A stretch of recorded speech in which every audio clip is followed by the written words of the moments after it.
আমরা অনেক সময় বলে থাকি ব্যাংক আমাদের অ্যাডভাইজার। ব্যাংকের কাছ থেকে আমি একটা ইন্স্যুরেন্স নিলাম, ভালো করে চিন্তা ভাবনা করে দেখুন ব্যাংকের ম্যানেজার যে লাইফ ইন্স্যুরেন্স পলিসিটা আপনাকে সেল করেছে সেই পলিসিটার সার্ভিস আপনি কতদিন পাবেন? ব্যাংক ম্যানেজার আপনার বাড়িতে এসে কোনোদিন প্রিমিয়াম কালেক্ট করবে না, ও সেটার জন্য অটো ডেবিট করিয়ে দিয়েছে প্রথম থেকে। কালকের দিনে নমিনেশনে কোনো সমস্যা থাকলে সে আপনার বাড়িতে এসে কোনো সার্ভিস দেবে না, আপনাকে কিন্তু ব্যাংকে যেতে হবে। আর কালকের দিনে যদি আপনি না থাকেন, ব্যাংক ম্যানেজার এসে কোনো ক্লেম সেটেল করার জন্য আপনার বাড়িতে আসবে না, আপনার ফ্যামিলি মেম্বারকে কিন্তু ব্যাংকে যেতে হবে। আচ্ছা, ব্যাংক বারবার ফোন করে কখন বলে যে আপনারা একটা লাইফ ইন্স্যুরেন্স পলিসিতে ইনভেস্ট করুন, মিউচুয়াল ফান্ডে ইনভেস্টমেন্ট করুন, কোনো ফিক্সড ডিপোজিট করুন? কখন বলে? কখন বলে? যখন যখন ব্যাংকের রিকোয়ারমেন্ট থাকে, ব্যাংকের একটা প্রেশার থাকে।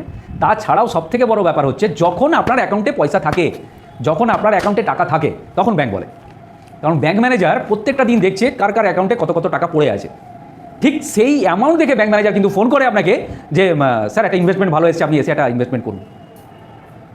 স্যার আপনি লোন নিন, লোন আপনি একটা পার্সোনাল লোন নিন, একটা বিজনেস লোন নিন। কালকে একটা বিজনেস লোন নিলেন, আপনি ঠিক চালাচ্ছিলেন বা ঠিক চলছে, তার মধ্যে 10বার ফোন আসবে, স্যার আপনি যে বিজনেস লোনটা নিয়েছিলেন আপনি খুব সুন্দর রিপে করছেন, খুব ভালোভাবে রিপে করছেন, আপনার রেপুটেশন খুবই ভালো। হ্যাঁ, তো স্যার এই লোনের জন্য একটা টপ আপের অফার এসছে, 5 লাখের জায়গায় এটাকে 10 লাখ করে দিচ্ছি। বলে তো রাজু, অফার আছে তো আমাদের। তা আমাদেরকে এরকম ধরনের অফার আছে, আমি ভালো রিপে করছিলাম বলে। ঠিক ঠিক যদি এটার উল্টোটা হয়, আমি রিপে করতে পারছি না, তখন ব্যাংক কী করবে? হ্যাঁ, ব্যাংক তখন বাড়িতে চলে আসবে। ব্যাংক বাড়িতে আসবে না, ব্যাংক বাউন্সার পাঠাবে। ব্যাংক তখন বাউন্সার পাঠাবে, ওই কিছু বাহুবলী লোকদের পাঠায়, বলে যাও যে তাগাদা মেরে পয়সা নিয়ে এসো। সারা ফাটিচার লোকটা লোন নিয়েছে, এখন আর লোন শোধ করছে না, বলে আসে, আমরা শুনেছি তো। কখন পাঠায়? যখন লোন দিতে পারছি না। ওই ব্যাংকটাই তখন আমাকে এত ভালো বলছিল। সব পয়সার খেলা। যতদিন স্যার আপনার কাছে পয়সা থাকবে ব্যাংক আপনাকে sir sir sir sir sir করবে, তারপর পয়সা শেষ, কোনো কারণবশত বিজনেস আপস অ্যান্ড ডাউন হতেই পারে, তখন আপনি কী করবেন? ব্যাংক তো আপনার ঘরে বাউন্সার পাঠিয়ে দেবে। এর থেকেও বড় ব্যাপার হচ্ছে, ধরুন আপনি নেই, কোনো কারণবশত আপনার ডেথ হয়ে গেল, ব্যাংক কিন্তু তখনও বাউন্সার পাঠাবে, বা ব্যাংকের কর্মচারীরা আপনার ঘরে গিয়ে বলবে হয় লোনটা শোধ করুন, না হলে যে জিনিসটা মর্টগেজ দেওয়া আছে সেটা আমরা নিয়ে নেব। তাহলে ব্যাংক অ্যাজ আ অ্যাডভাইজার, ব্যাংকের কাছে যে আপনি লাইফ ইন্স্যুরেন্স পলিসিটা করেছেন বা যে মিউচুয়াল ফান্ডটা করেছেন, ঠিক মানুষের কাছে করালেন পলিসিটা বা ইনভেস্টমেন্টটা, সেই মানুষটা হচ্ছে সুখের সাথী। যখন আপনি সুখী আছেন, যখন আপনি খুশি আছেন, যখন আপনার কাছে পয়সা আছে, তখন ওই মানুষটা আপনার সঙ্গে আছে। যখন আপনার কাছে পয়সা নেই, আপনার আর্থিক পরিস্থিতি খারাপ, আপনার ফ্যামিলির পরিস্থিতি খারাপ, আপনার বিজনেসের পরিস্থিতি খারাপ, তখন কিন্তু ওই ব্যাংক আপনার কাছে নেই, ওই ব্যাংক আপনার সঙ্গে থাকবে না।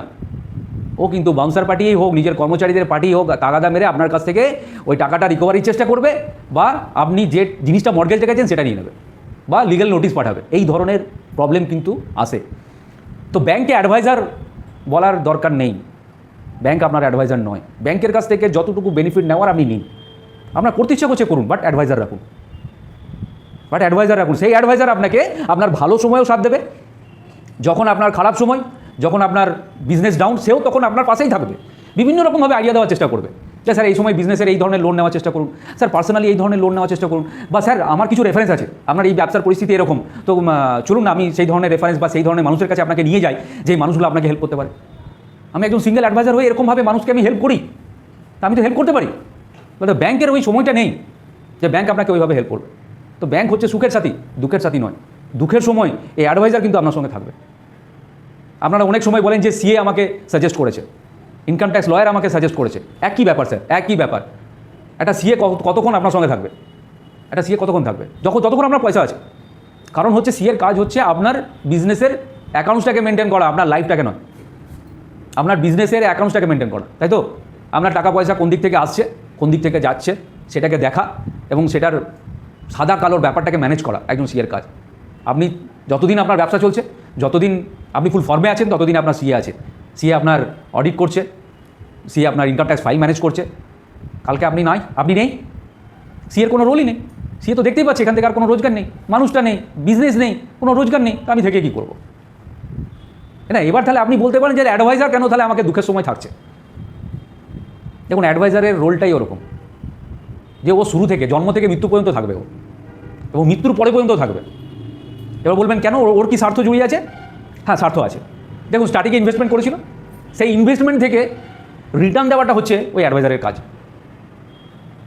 আজকে একটা ডেথ ক্লেম হয়েছে, সেই ডেথ ক্লেম থেকে টাকাটা ফিরিয়ে দেওয়াটা হচ্ছে একজন অ্যাডভাইজারের কাজ। সে টাকাটা ফিরিয়ে দেয়, তার পরিবারকে গিয়ে দেয়, ক্লেম সেটেলমেন্টে হেল্প করে, এবং ক্লেম সেটেলমেন্টকে হেল্প করার পর ওর বিজনেসটা কিন্তু ওখানে স্টপ হয় না, ও কিন্তু ফার্দার আবার ইনভেস্টমেন্ট করে, আবার সেই ঘরের মিসেসকে বলে যে আপনি এই ধরনের একটা টুলসে ইনভেস্টমেন্ট করুন, সেখান থেকে আপনার একটা রেকারিং রোজগার আসবে, তাতে আপনার ফ্যামিলিটা চলবে। ফ্যামিলিটা চলছে, কালকের দিনে সেই ভদ্রলোকের ছেলেমেয়েরা বড় হয়েছে, তারা আবার নতুন ব্যবসা করছে, চাকরি করছে, সেখান থেকে আবার ইনভেস্টমেন্ট আসবে। তো একজন অ্যাডভাইজার জন্ম থেকে মৃত্যুর পরে পর্যন্ত থাকবে। কিন্তু bank, income tax lawyer, CA, এরা কিন্তু তেলা মাথায় তেল দেয়। স্যার একটু মনে করে দেখবেন, এটা কিন্তু তেলা মাথায় তেল দেয়। এদের ব্যাপারটা যতদিন আপনার কাছে পয়সা আছে, পয়সা নেই স্যার এরা নেই, এদের কোনো ফাংশন নেই। তাই বলছি, ইনভেস্টমেন্ট ইন্স্যুরেন্স যখনই করবেন একজন অ্যাডভাইজারকে আপনি রাখুন, এটা আপনার জন্য, আপনার ফ্যামিলির ভালোর জন্য।